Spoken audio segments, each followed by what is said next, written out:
بسم الله الرحمن الرحيم الحمد لله رب العالمين الحمد لله الذي لا يبلغ مدحته القائلون ولا يحصي نعماءه العادون ولا يؤدي حقه المجتهدون الحمد لله الذي بعد فلا يرى وقرب فشهد النجوى تبارك وتعالى ثم الصلاة والسلام والتحية والإكرام على سيد المرسلين وخاتم النبيين وشفيع المذنبين الرسول المؤيد والنبي الممجد المصطفى الأمجد الذي سمي في السماء بأحمد وفي الأرض بأبي القاسم محمد وعلى أهل بيته الطيبين الطاهرين المعصومين الذين أذهب الله عنهم الرجس وطهرهم تطهيرا لا سيما على الإمام المنتظر وحجة الله الثاني عشر ابن العسكري المنتظر ولعنة الله على أعدائهم أجمعين من الآن إلى قيام يوم الدين. أما بعد، فإن الله الصادق العليم قال في كتابه الكريم القرآن الحكيم: أعوذ بالله من الشيطان الرجيم، بسم الله الرحمن الرحيم.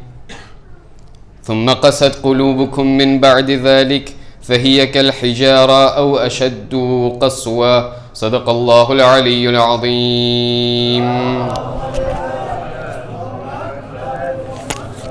Je vous demanderai un meilleur salawat ala Muhammad wa ali Muhammad.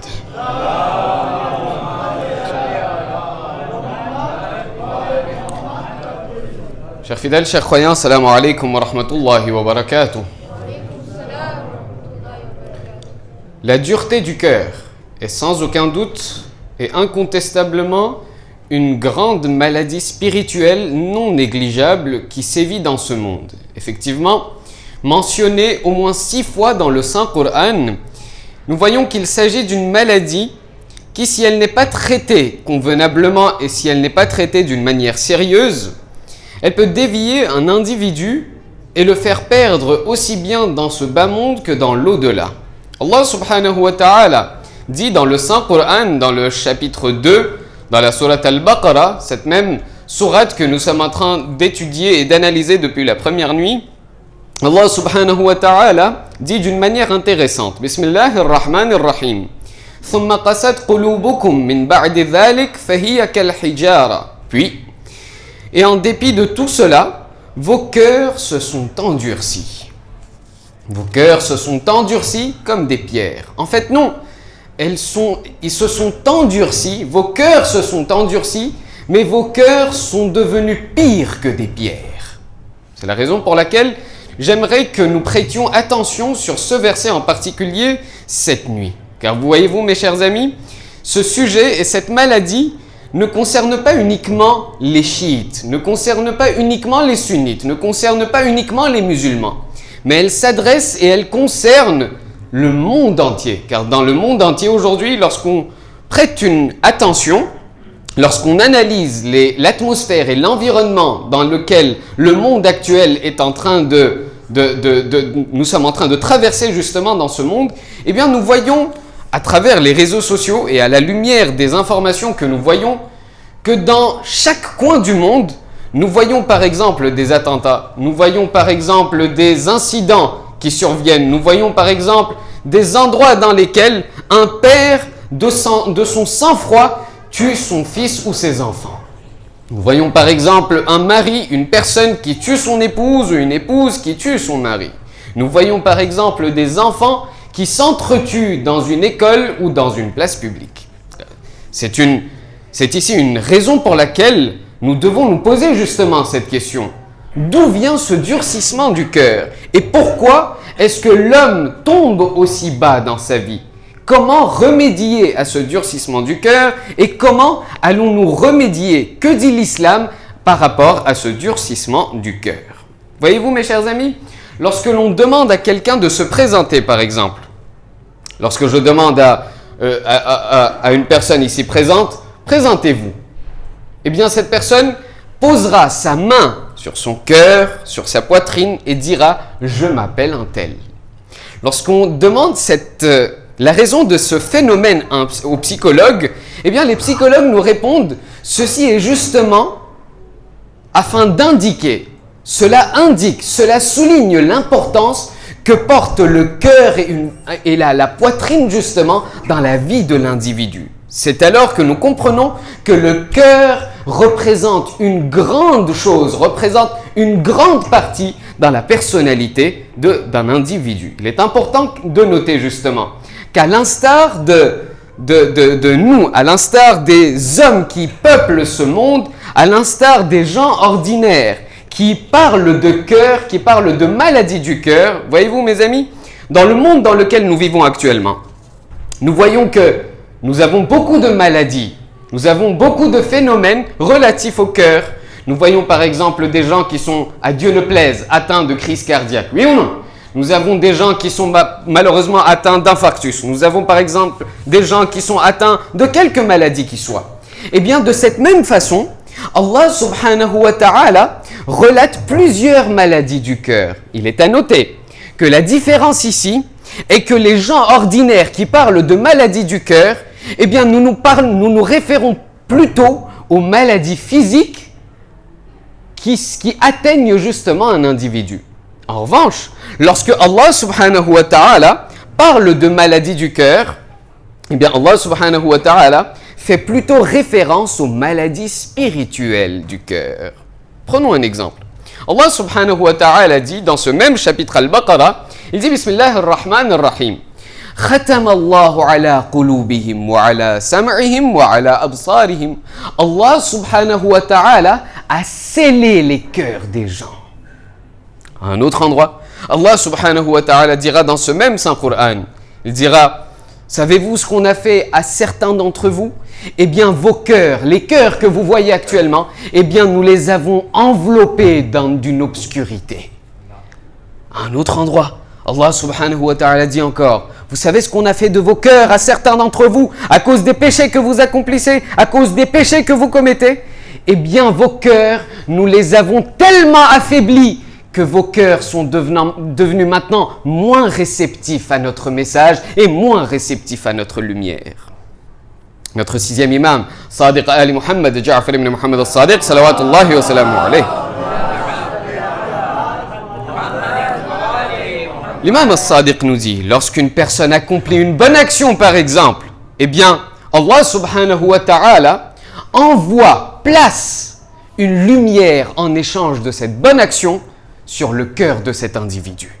En revanche, lorsqu'une personne commet un péché, eh bien à la place de cette lumière, Allah subhanahu wa ta'ala place un point noir sur le cœur de cet individu. Si cette personne demande pardon à Allah, si cette personne se repent, eh bien Allah enlève et repousse ce point noir.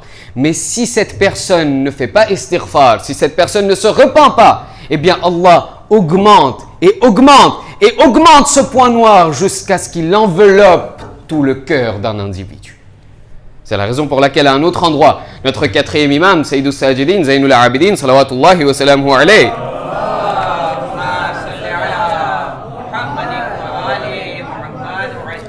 l'imam Sajjad dit dans sa Munajat al-Ta'ibin, qu'est-ce qu'il dit? Il dit, oh Allah, nos cœurs, les cœurs du monde entier, les cœurs des gens sont morts à cause des péchés qu'ils commettent. Parmi toutes ces maladies que nous avons citées, figure cette maladie que nous voulons analyser ce soir. Allah subhanahu wa ta'ala dit dans ce même verset, Bismillah ar-Rahman ar-Rahim, puis en dépit de tout cela, vos cœurs se sont endurcis. C'est la raison pour laquelle nous voulons analyser cette maladie ce soir. Et voyons voir ce que nos imams, ce que nos Ahlul Bayt disent par rapport à cela. Et quel est l'antidote, quel est le médicament face à cette maladie. Et comment faire face justement, comment prévenir cette maladie à la lumière de Muhammad et Ali Muhammad alayhimus salatu wassalam.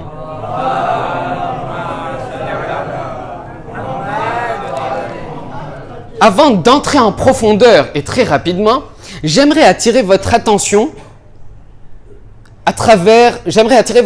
sur une chose. Voyez-vous, lorsqu'on parle de ce verset, lorsqu'on analyse ce verset, Allah subhanahu wa ta'ala dit certaines personnes ont le cœur dur, ont le cœur qui est endurci.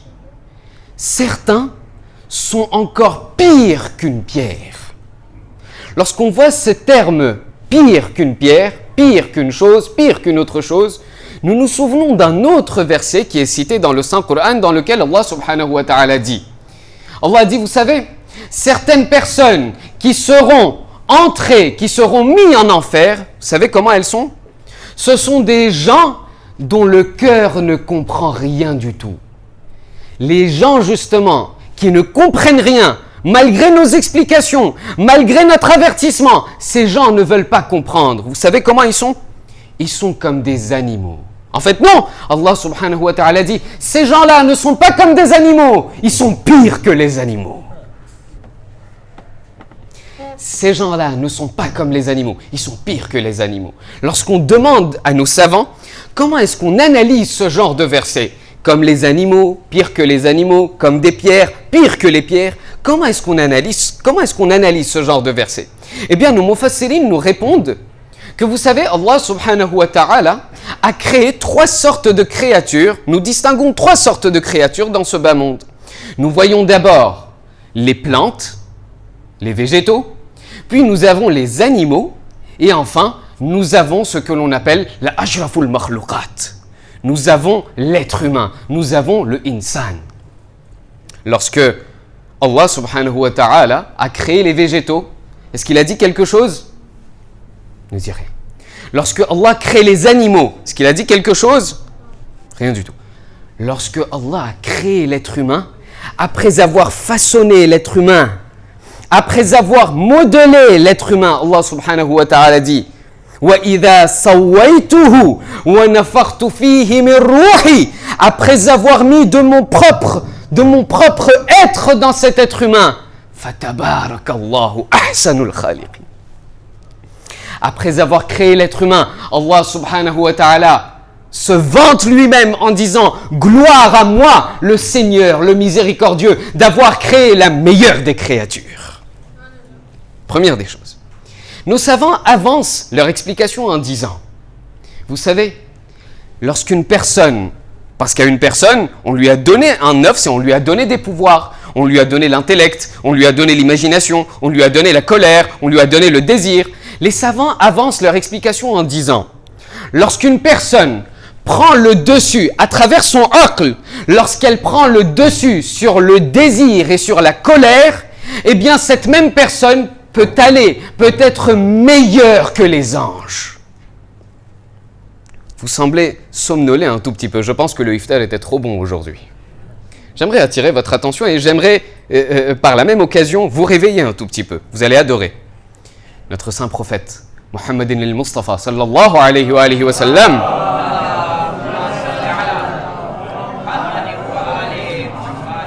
notre saint prophète est en train de voyager vers le Mi'raj. Il a déjà visité le premier ciel, le deuxième ciel, quatrième ciel, septième ciel. C'est alors qu'après avoir parcouru le septième ciel, après avoir salué Nabiullah Isa et tous les autres prophètes, notre saint prophète continue son voyage. Mais alors qu'il arrive à un moment, à une station que l'on appelle la Sidratul Muntaha, le saint prophète est en train de continuer. Jusqu'ici, Jibril était en compagnie de notre prophète. Mais alors qu'il a dépassé la station du Sidratul Muntaha, le saint prophète s'aperçoit qu'il est maintenant seul. Il n'y a plus personne, ni à sa gauche, ni à sa droite. C'est alors que le saint prophète se retourne derrière lui et voit que l'ange Jibril, Sayyidul Malaika, Jibril, se trouve derrière le prophète et il s'est arrêté juste avant la station de la Sidratul Muntaha. Le saint prophète lui demande alors, Jibril, nous avons fait autant de kilomètres ensemble, continue avec moi, emmène-moi jusqu'à Dieu. Vous savez ce que Jibril lui répond? Jibril lui dit, ô saint prophète, si j'avance, ne serait-ce que d'un seul pas de ce Sidratul Muntaha, mes ailes prendront feu. Si j'avance, ne serait-ce que d'un seul pas, mes ailes prendront feu. Ô saint prophète, votre martaba, votre rang est bien plus haut que le mien. Votre martaba est bien plus haut que le mien. Avancez sans moi, vous êtes plus meilleur que moi.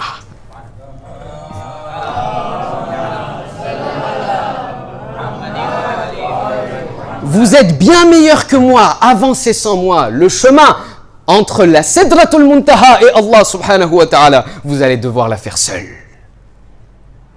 C'est là que nous distinguons autre chose. Allah dit, si vous prenez le qabu, si vous maîtrisez votre colère et votre désir, vous serez mieux que les malaïkas. En revanche, si votre désir prend le dessus sur votre intellect, si votre colère prend le dessus sur votre intellect, vous serez alors comme des animaux. En fait, non, vous serez pire que les animaux. Enfin, nos savants terminent leur explication en disant, nous distinguons en fait 3 ou 4 stations de descente des êtres humains. Soit une personne est pire que les animaux, soit une personne est comme les animaux, soit elle est pire que les animaux, soit elle est comme les pierres, soit elle est pire que des pierres, elle est pire que les objets inanimés. C'est la raison pour laquelle, vous savez pourquoi on a choisi ce sujet aujourd'hui, en plein mois de Ramadan? Car vous savez, notre saint prophète Mohammed sallallahu alayhi wa sallam,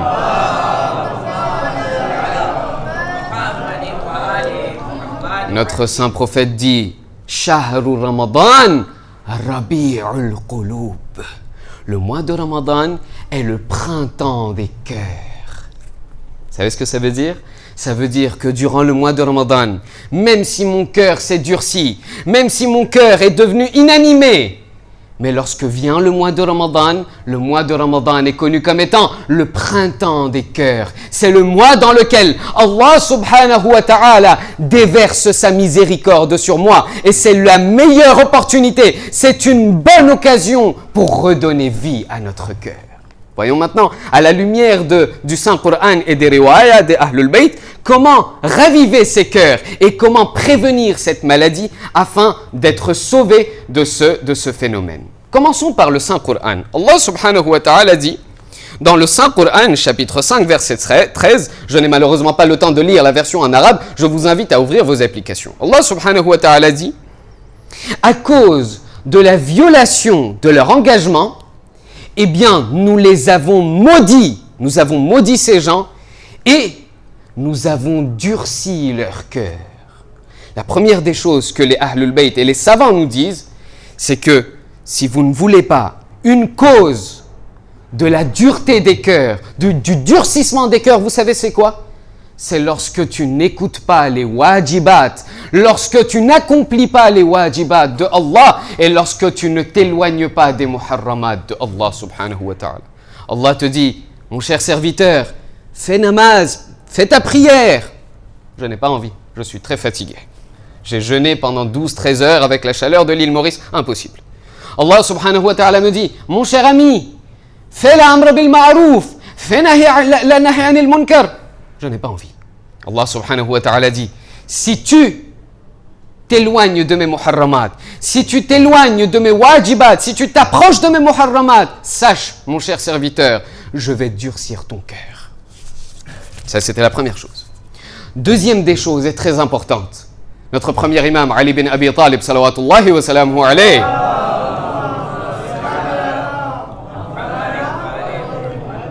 notre premier imam, l'émir des croyants, me dit, savez-vous pourquoi?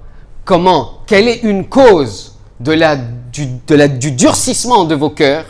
Quelle est une des causes, justement, de vos cœurs qui deviennent durs? Vous savez, c'est quoi?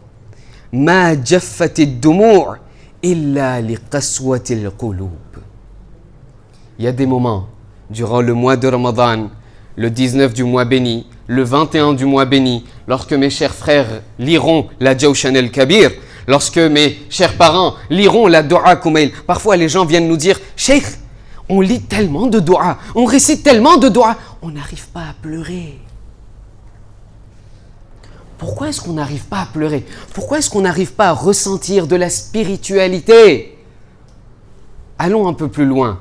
Lorsque le mois de Muharram arrive, les gens nous demandent « Oh Cheikh, les gens, les dhakirines viennent, les savants viennent, les orateurs viennent avec une belle voix. Ils récitent les masa'ib, les malheurs de l'imam al-Hussein. On n'arrive pas à pleurer. Pourquoi?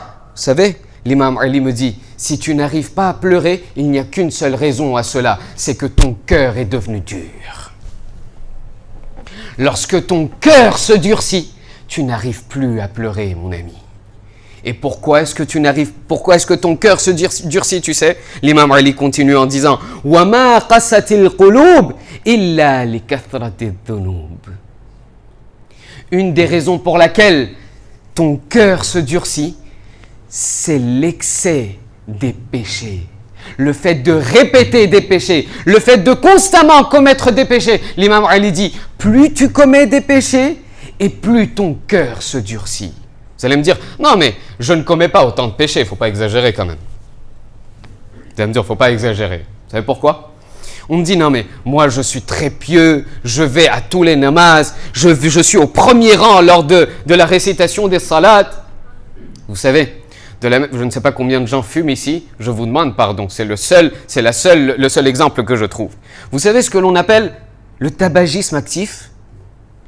Vous avez ce que l'on appelle le tabagisme passif. Actif, c'est quand vous fumez vous-même. Passif, c'est lorsque vous fumez, mais devant vous, il y a une personne qui ne fume pas. Mais à cause de vous, cette personne-là, justement, elle pratiquera le tabagisme passif. Vous savez pourquoi? Parce qu'elle ingurgite justement la fumée que vous dégagez. Les savants nous disent, vous savez, de la même façon, il y a ce que l'on appelle les péchés actifs, il y a ce que l'on appelle les péchés passifs. Les péchés actifs, c'est lorsque je commets pas à pas des péchés. Vous savez ce que c'est le péché passif? Je suis assis dans une assemblée, je suis assis à la mosquée, juste dehors, en train de terminer mon iftar. Je suis en train de terminer mon repas. Et là, à côté de moi, il y a quelqu'un qui... Tu sais, ce gars-là aujourd'hui, voilà ce qu'il avait fait. Tu sais, l'autre, je l'avais vu avec cette dame. Tu sais, telle personne, elle fait tel péché. Et moi, je suis à côté. Oh, c'est pas mon problème, ils font riba à côté. Ce n'est pas mon problème. Moi, je termine mon repas et je m'en vais. Ça, mes amis, ça s'appelle du péché passif. Moi, je ne fais rien. Hein. Je suis juste à côté. Je n'écoute pas. Je ne participe pas. Mais ça s'appelle du péché passif, mes amis. Combien de fois on me dit, lorsque tu vois qu'un péché est accompli, est commis dans ton entourage, lève-toi et va-t'en. Va-t'en de là. Mais moi, non. Moi, je ne fais rien, je ne fais que les regarder. Combien de fois sur Netflix, lorsqu'une publicité arrive, je regarde le minutage, je me dis « Oh, ça va, c'est que 30 secondes. » Les images qui défilent devant moi, mes amis, ça s'appelle du péché passif. L'imam Ali me dit « Tu sais, les péchés passifs que tu commets dans ta vie, ça ne fait que rajouter des couches d'obscurité sur ton cœur. Évite ces péchés passifs. » Deuxième des choses. Troisième des choses, c'est notre saint prophète Muhammad sallallahu alayhi wa sallam.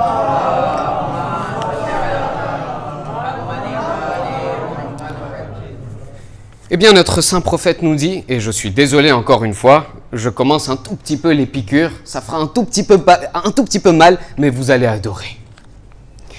Le saint prophète dit, une des raisons, une autre cause des durcissements des cœurs, vous savez c'est quoi? C'est le fait de trop manger. Une façon d'analyser, enfin maintenant c'est moi qui le dis, c'est une analyse personnelle. Si je veux savoir combien je mange, il faut me demander, il faut voir, lorsque la iftar a lieu ici, à quel moment est-ce que je me lève? Est-ce que je suis le dernier à me lever? Ou est-ce que je suis le premier à me lever? Notre saint prophète me dit, attention à ne pas trop manger, car lorsque tu manges beaucoup trop, eh bien cela durcit ton cœur. C'est la raison pour laquelle l'islam m'enseigne. Qu'est-ce que l'islam me dit? L'islam me dit, lorsque tu manges, fais attention à 3 choses. La première des choses, veille à manger halal.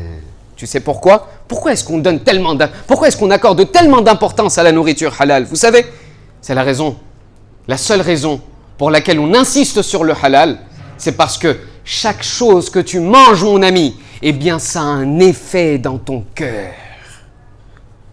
Toute chose que tu ingurgites, toute chose que tu mangeras, cela aura un effet dans ton cœur. Première des choses. Deuxième des choses, la première chose, regarde si ta nourriture est halal. Deuxième des choses, l'argent, le bien avec lequel tu achètes cette nourriture, ce bien doit également être halal.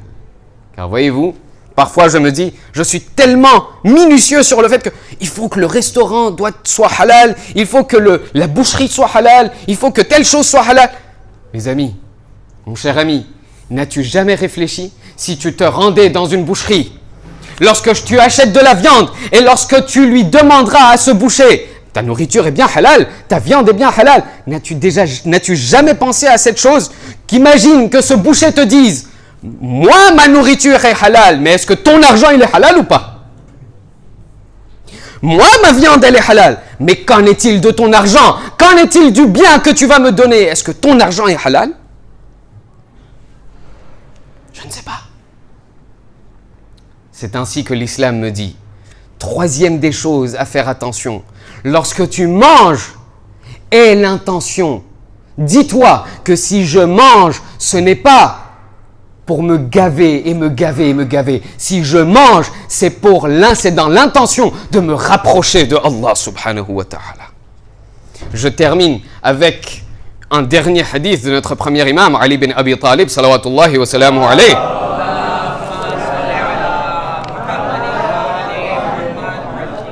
L'imam Ali dit, et je m'excuse encore d'emblée, l'imam Ali dit, mon ami, veille, fais attention, ne fais pas de ton ventre un qabristan, ne fais pas de ton ventre un cimetière pour les animaux. Vous savez ce que ça veut dire? Évite de trop manger, de manger trop de viande. Tu sais pourquoi? Parce que le fait de manger trop de viande, eh bien, ça durcit ton cœur. À partir de demain, si vous avez des plats végétariens, je suis désolé. Désolé. Mais pourquoi pas, mes amis, au final? Pourquoi pas? Car l'islam est un équilibre entre la santé spirituelle et la santé physique, oui ou non? Lorsque l'islam m'enseigne à maintenir une santé spirituelle, en même temps, l'islam me dit également, fais attention au corps que Allah subhanahu wa ta'ala t'a donné. Fais attention à cette santé que Allah subhanahu wa ta'ala t'a donné. Veille à ne pas faire de ton ventre un cimetière pour les animaux. Le temps que notre cheikh arrive, un grand salawat ala Muhammad wa ali Muhammad.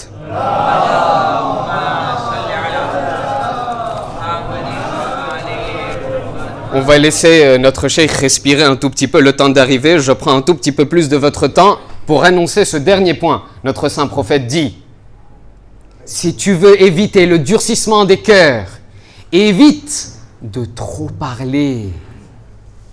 Notre premier imam était en train de passer par une rue et sur le chemin, il voit une personne qui parle et qui parle et qui parle et qui parle. L'imam Ali se demande, mais c'est quoi ce majlis qu'il est en train de réciter? Il ne dit rien, il avance. Sur son chemin du retour, l'imam Ali passe par ce même chemin et il voit cette même personne qui est encore en train de parler. L'imam Ali va le voir et lui dire, mon cher ami, laisse les anges faire une pause. Arrête de parler, tu parles trop. C'est la raison pour laquelle notre saint prophète dit, de la même façon que le fait de trop arroser une plante, à cause de trop arroser une plante, cette plante va finir par mourir. De la même façon, lorsque tu parles trop, lorsque tu parles à l'excès, ton cœur finit par mourir, mon ami. Évite de trop parler, car le fait de trop parler, justement, eh bien, cela durcit ton cœur. Je conclus avec cette dernière phrase de l'imam As-Sajjad, Zainul Abidin, salawatullahi wa salamuhu alayhi. Heureusement que je viens de me souvenir, parce qu'en sortant d'ici, je m'attendrais à ce que les gens viennent me dire « Oui, mais vous nous avez raconté les causes, mais vous ne nous avez pas dit comment prévenir cela. » L'imam Sajjad dit « Ya ilahi, bi dhikrika asha qalbi » Il dit dans une dua de la Sahifa Sajjadiya « Oh Allah, oh Seigneur, par ton rappel, par ton dhikr, mon cœur continue à vivre. » Le mois de Ramadan, mes amis, tout un dastarkhan, tout un soufra, toute une table garnie de nos doigts enseignés par nos Ahlul Bayt. Nous avons la doua al-Iftitah, nous avons la doua Jawshan al-Kabir, nous avons la doua des 30 jours du mois béni de Ramadan. L'islam m'enseigne, l'islam me dit, lorsque tu entres dans le mois béni, ce mois justement est le mois dans lequel tu es constamment connecté au dhikr de Allah subhanahu wa ta'ala. Mon cher ami, ô mon serviteur, le mois de Ramadan est un mois dans lequel tu peux prévenir, tu peux t'éloigner de cette dureté du cœur, de ce durcissement du cœur. Et fais attention, mon ami, à ne pas tomber dans ces pièges qui vont te mener droit vers le durcissement du cœur. هذا والحمد لله رب العالمين إن الله وملائكته يصلون على النبي يا أيها الذين آمنوا صلوا عليه وسلموا تسليما.